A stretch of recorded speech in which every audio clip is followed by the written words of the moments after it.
It was so happy na nakapaglaro sa mga kuya natin. Hopefully by next year pwede na kami. So tulong na rin yun kasi tulong-tulong naman every time may mga ganun. Considered that national team sa 40 up. So as long as makatulong, willing kami mag-help sa mag-participate. Akalain mo 40 up yan. Tinalo kami mga 40 up, 45 up sila. So meaning to say, nagbubunga yung mga hard work ng mga kuyas namin. So well, siguro konting lang nila, kailangan makakuha nila yung system ni coach.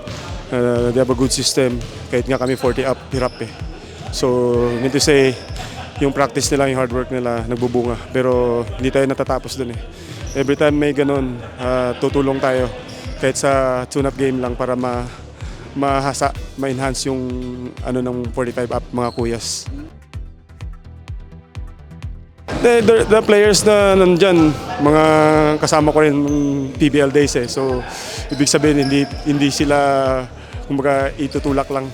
Ito yung iba ex-pro yan eh.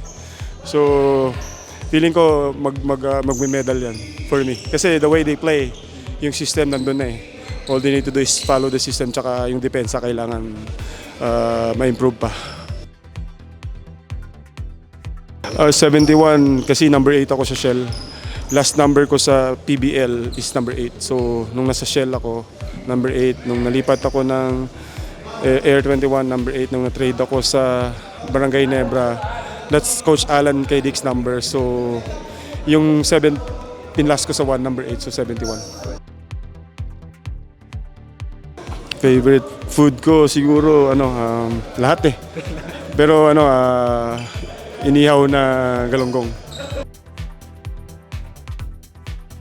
Siguro nagtuturo ng mga kids skills, pero hindi naman ganun full time eh, kasi I have Terra Firma Jeep sa PBA.